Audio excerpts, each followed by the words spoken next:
This morning, though, again dealing with the rain starting off the day. It's light this morning, breezy already, and then this afternoon, the wind really ramping up. But temperature is not going to move a whole lot, only managing low to mid 50s. Look at the wind gust already, 30 at Eppley Airfield, Lincoln 33 miles per hour, 36 miles per hour. Nebraska City and Falls City, and it's going to get even stronger later on this morning. 10 a.m. to 7 p.m. we're under a wind advisory, and that's where we're going to see winds gusting 40, 45 miles per hour throughout, and it's out of the north, so it's going to bring that chill. And today's my trash day. I like the new trash bins though, because even if you get a 40 mile per hour wind, I'm going to get home later today and it's still going to be standing. It's awesome. But the leaves, they're going to be moving around a lot today. Wet as we look over the Creighton campus right now.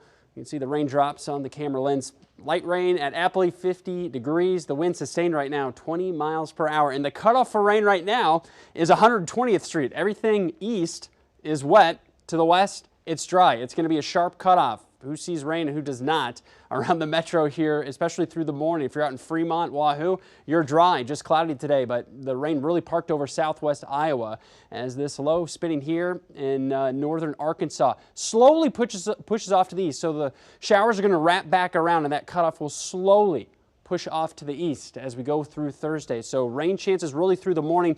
This model really keeping that edge over Omaha even through the lunch hour, though I think the majority of the showers will still be in southwest Iowa. We'll start to dry out in the afternoon, but again, we've got the wind. But if you're in Atlantic, Red Oak, Shenandoah, Harlan, you're going to tack on a bit more rain today. We've seen around 1.25 inches of rain in Omaha over the last 24 hours, and we may tack on maybe an additional 1/10 of an inch.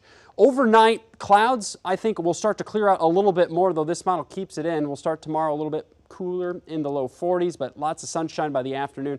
We'll get those temperatures mid-upper 50s for Friday. It's going to be a chilly start on Saturday, but the afternoon, get out, enjoy it. Pumpkin patch weather, fantastic in the 60s, but of course a cold front comes through just in time for Halloween, so highs in the 40s. As we go to the end of the weekend, and it's going to be chilly for your trick-or-treating Sunday evening. And then Monday, impact weather, yes, potentially our first snowflakes of the year, mixing in with some rain, no accumulations, it looks like right now.